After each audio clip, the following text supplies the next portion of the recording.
Salut, je suis Emma Clapo et c'est un plaisir pour moi de vous retrouver dans ce nouveau numéro de La Quotidienne. Notre thème du jour, faire ce que tout le monde fait n'est qu'une stratégie évidente. Disrupter, innover, se différencier, faire quelque chose que personne ne fait.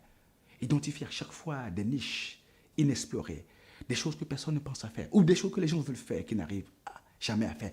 Optimiser, flexibilité, la stratégie, différencier encore une fois, différencier, se différencier car la différence est dans la différence. C'est normalement ce que doit se surprendre en train de faire un stratège, un manager, un dirigeant d'entreprise.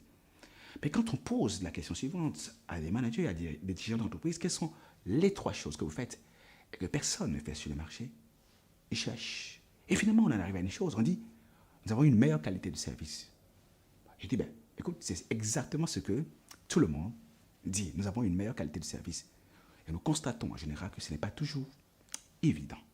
C'est simple. Lorsque vous faites ce que tout le monde fait, vous ne stratégisez pas. Du moins, c'est une stratégie que tout le monde peut copier. Pourquoi? Vous vendez du sucre. C'est comme, vous avez une sucre d'une marque A, et le sucre d'une marque A, autant pour moi, et le sucre d'une marque B. Ensuite, le sucre d'une marque C. Le premier est blanc, le deuxième est blanc, et le troisième est blanc. Le sucre, c'est du sucre. Pourquoi voulez-vous que je paye 10 fois alors qu'on n'a que du sucre? Enfin, c'est-à-dire que les offres se ressemblent presque toutes.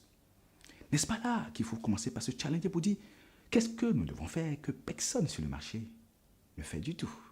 Quelles sont les trois choses que les gens veulent? Quelles sont les choses que les clients ou les consommateurs sur le marché désirent ardemment et que personne n'ose offrir parce que peut-être c'est trop difficile à offrir? Quelles sont les niches, les segments sur lesquels personne ne veut aller parce que c'est dur? Quelle est la composition de l'offre commerciale? Quelles sont les attentes? À quoi pensent les gens? De quoi est-ce qu'ils rêvent que nous pouvons apporter sur le marché et que personne n'arrive jusque-là à apporter? Les secteurs qui ont parfois du mal à se différencier, à disrupter, par exemple, c'est la banque. Mais n'oublie pas quelque chose de très important. Lorsque la stratégie d'une banque, c'est la stratégie bancaire, ce n'est plus de la stratégie. Il doit arriver des choses. La banque doit essayer de faire quelque chose. Je vais prendre un exemple très simple. Il fait au moment où la Deutsche Bank, je pense, si je me trompe, la Commerzbank, autant pour moi, en Allemagne, ils ont vu que, mais tiens, pourquoi se fait-il que Walmart ouvre 7 jours 7 et 24 heures sur 24 pratiquement, ou tout au moins jusqu'à 12 heures sur 24, et que nous, on va ouvrir que les vendredis? Pourquoi ne faisons pas le Walmart du secteur bancaire? Eh bien, ils ont commencé à ouvrir pratiquement tous les jours en disruptant et en faisant des choses que très peu de gens font sur le marché. Parfois, lorsque votre secteur semble stagnant et que vous avez dit non, on fait tous la même chose, eh bien, il va falloir se différencier. Vous pouvez trouver des idées dans des secteurs qui sont très loin de votre secteur. Challengez-vous, challengez-vous. Pourquoi? Parce qu'en fait, on copie l'excellence. On copie l'excellence. Mais est-ce que vous êtes en train d'être copié ou vous copiez? Parce que quand vous ne produisez pas l'excellence, quand vous ne faites pas des choses qui deviennent la tendance, eh bien, vous faites ce que tout le monde fait. Vous avez du mal à faire une croissance qui dépasse les 10% chaque année.